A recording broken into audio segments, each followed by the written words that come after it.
Hey everyone, how's it going? So I just wanted to do a quick little video to kind of explain to you what we're going to be doing for Annette's sleep plan that we have started to implement tonight a lot more consistently.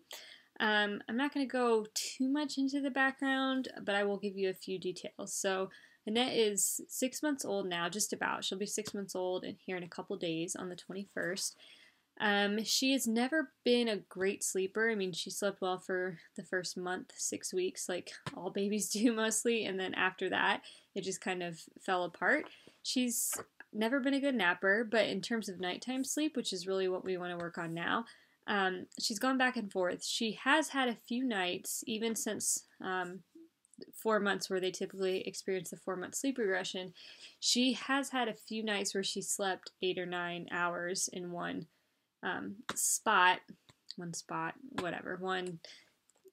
whatever I'm trying to say. She slept that much consistently. And then she actually at her longest, and this is when she was younger, about 2 months old, she slept a 10-hour stretch. So she has done it. And then for the 4-month sleep regression, I wouldn't say we experienced that in full force, only because she wasn't sleeping well before that either. But I did notice some differences. And the biggest thing that happens with the 4-month sleep regression is that infant sleep cycles, it kind of adjust a little bit. Whereas they used to be able to sleep a lot longer, now what's happening is their cycle, is about an hour long or so, and they're then waking up every cycle and they can't connect them anymore. And so that's why, in some sense, it's actually a permanent thing, unless you're doing things to kind of encourage them or help them, or you kind of wait it out and let them eventually grow out of it. So there's a lot of different approaches to sleep training. And for my husband and myself, it's very important to us to only do gentle sleep training methods. We are not okay with any sort of crying it out, moderated crying, that sort of thing. I think it's one thing to let your baby fuss a little bit for a couple minutes. It's another thing to just let them cry and to not comfort them and pick them up and that sort of thing. I know there's a lot of different opinions on this, and that's totally fine. But for us, we wanted to go a more gentle route. We're just not okay with doing any of the cry out type methods, even if it's a modified version. So Annette is pretty stubborn, that's one thing. And I guess it's the other thing with any sort of crying it out method is I honestly do not think that would even work for her. I think for some babies it might. Not that it's necessarily good for them or not, I'm not going to say that, but I just don't think for her it would even work. I think she would just cry and cry and cry until she worked herself up so much, and it would just go on for hours pretty much. And the thought of her falling asleep that way sounds terrible to me. So we looked into some different gentle options. And one resource that has come in handy is this book here by Elizabeth Pantley called The No Cry Sleep Solution, Gentle Ways to Help Your Baby Sleep Through the Night. And already, for the past couple months, we've already implemented a lot of these strategies, and even some of them before that. For example, a few things that are talked about in this book is establishing a really good bedtime routine. And that's something we've been doing for a while now. We have a really solid routine. She knows kind of what's going on. And I do think we have a lot of things in that routine that now are very good sleep cues for her. So that's one thing. Another thing that we've been started working on maybe a month and a half ago, it's called the Pant Leg Pull Off, and that's basically to help break the association of nursing or taking a bottle to sleep. Now, I will say when I'm with her, she will still nurse, but I'm able to unlatch her sooner, and she's not comfort nursing as long, and my husband can now put her to sleep easily without a bottle, and that used to not be the case. So those are some strategies we've done for a while, but honestly, even though those have helped and we've had some good nights, she's just been still having a really hard time. A lot of nights for the past few weeks have been waking up every 20 minutes to like an hour and 15 minutes, hour and a half. She's had a handful of stretches that have been 2 to 3 hours, and she had, I think, one night where she did like 2 nights where she did like a 5-hour stretch. So she is capable, which is encouraging, but a lot more often than not lately, she's been waking up pretty much every hour all night long, and it is very exhausting for all of us. So we took another look at this book, and the first thing we did is in this book, it talks about making sleep logs and to just kind of make sleep logs to figure out patterns and that sort of thing, which we'd sort of done, but not to the exact method of this book. So you can actually, these ones I printed on online at the website, but there's a pre-bedtime routine logs. So you log the time, what you did, activity level, noise level, and light level. And then there's night waking logs. So let me find last night's. So this is last night's. You can kind of see. The fact that there's so much on here just shows how many times she woke up, because these here are all the times she woke up last night, which is a lot. So you do the logs to kind of figure out patterns, figure out, you know, how she's going to sleep each time, how long it's taking her, things like that. So yeah, we were working on that, and then there's another thing in this book that basically how it works is this isn't necessarily like, this isn't one size fits all, here's your solution, follow these steps. It's a, here are a bunch of different things, strategies you can use that will work for various families, various babies, that sort of thing. You can kind of put together a plan that you think will work best for your baby and your family. So one of the other strategies that we tonight are starting to implement is, let me find this for you. Okay, so there's one section here that is helping baby fall back to sleep in her crib. This starts right down here. So she goes down easy enough. That's not really an issue for us, but she is having a lot of wake-ups, and she cannot go back to sleep without one of us helping her. So usually what we'll do now is, if it's been less than 4 hours, which it normally is, Chris will go in, my husband, he'll go in and he'll try to comfort her, get her back to sleep. If she really fights it and she's getting like crazy and hysterical and that sort of thing, it's because she's hungry. So usually he can calm her down if it's only been an hour or two. But if it has been like closer to 4 hours in particular, or if it's sooner and she's just not calming down, then I will go in to nurse her because she's hungry. But there are all those in between times where she just, again, she's waking up every sleep cycle and she's just having a hard time putting herself back to sleep. So we wanted to work on helping baby fall back to sleep in his or her crib. We also did bed share temporarily. We started transitioning her more to her arm's reach co-sleeper that I had over here next to the bed when she was around a month and a half or so.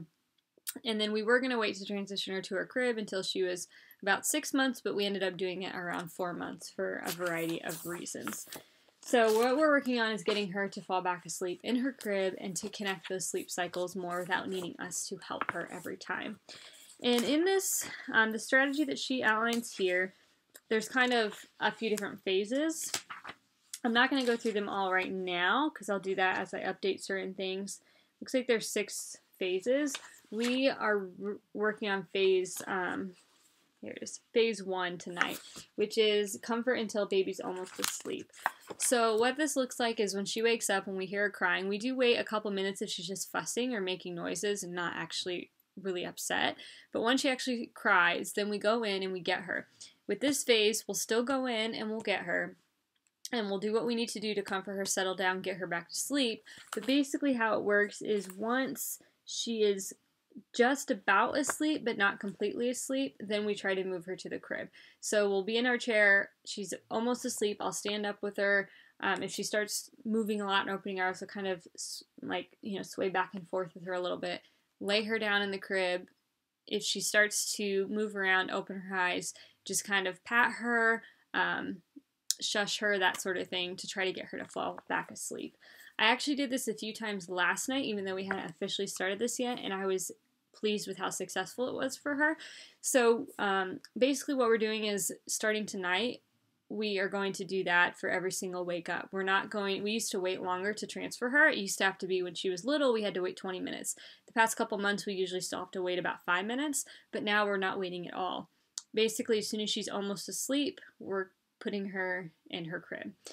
And if she wakes up and she starts to get upset, then you pick her up and you start the process over, and you might have to do that 2, 3, 4, even 5 times or more before she'll actually then fall asleep in her crib. So I just wanted to do this little update because I plan to do hopefully a weekly update from here on out about her progress and how it's going, because it's something that we've worked on some, but now we're really, really, really going to work on because we need more sleep, just a little bit. Even I do not mind feeding her a few times at night, but even if we can get a couple of 4-hour stretches in, that would be great. Obviously, it would be nice if it was even longer than that. So yeah, this is what we're doing. We're using a handful of strategies from here, and tonight she went down easy, and then she woke up. I don't know how long it was. I think it was about a sleep cycle, which for her ranges from, it's usually around 50 minutes, sometimes a little just over an hour. So she woke up, and my husband tried a few times and just was not working, and I ended up going in, and she did eat a bunch, so she was still actually hungry even though I fed her right before bed. So she ate a bunch, and then I ended up having to do it 3 times before it worked and she fell asleep, and then I could walk out.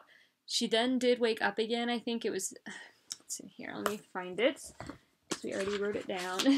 I want to say after like 10 minutes or so. We didn't actually write it down because it was so soon after. I think it was probably maybe about 10 minutes or less. And so then my husband was eating dinner, so instead of him going in to do it, I went back in and did it again, and this time it took, I actually waited for a while because I was able to calm her in her crib, and I just stood on the outside of the crib with my hand in, just shushing her and patting her head, and she was close to falling back asleep, but eventually she started moving around a bunch, rolling over, smiling, and so then I did take her out and nurse her and do it again, and that time I had to do it twice, and then put her back, and she's been sleeping since. Let's grab my phone so I can tell you how long it's been so far. Nope, I did not start my timer for some reason. Let me look on here to see what time she fell back asleep. It was 8:14, so that would have been an hour and 18 minutes ago. I don't know if that'll show up very well.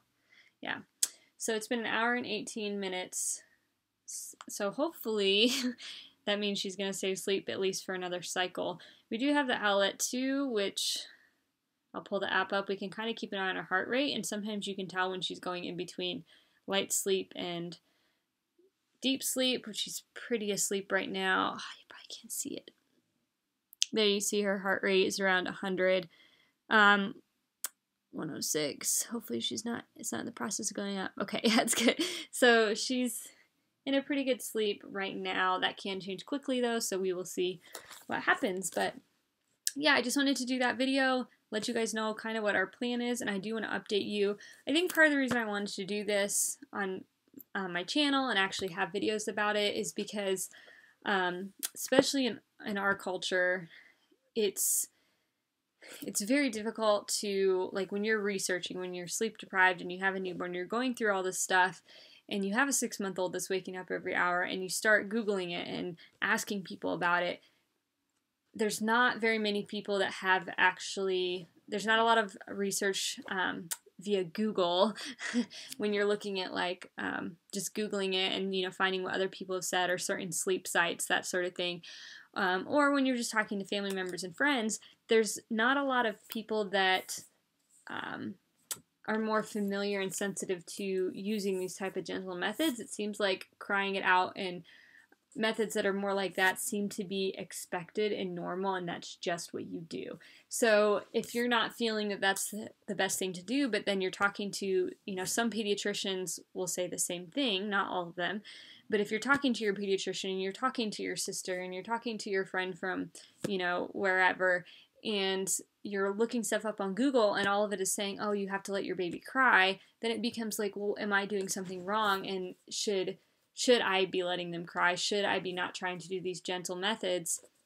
And so I just wanted to do it to kind of encourage those of you that instinctually, you very strongly cannot let your baby cry in that sense. You're not okay with some of those methods, but at the same time, you want to be able to take steps and to try to make progress. So I guess one reason was to just offer this resource and to kind of document our experience with it some, to maybe offer some encouragement or some more insight. And the other reason is just to like validate the way that you feel about it and validate your desire to use gentle sleep training methods, and to know that, just to tell you that it's okay. I mean, from what I think, it is okay that you don't want to, let your baby cry it out and things like that. And it's okay that you're wanting to bed share. It's okay that you're wanting to, co-sleep. It's okay that you're wanting to nurse your baby to sleep. Like, those things are okay. And I just want you to feel validated in that, and to not be discouraged, even though I know it can be difficult. So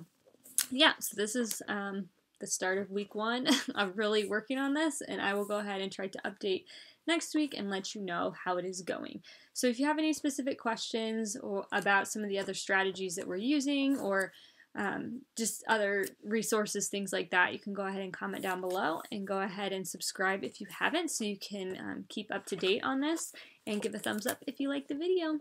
Thanks, guys.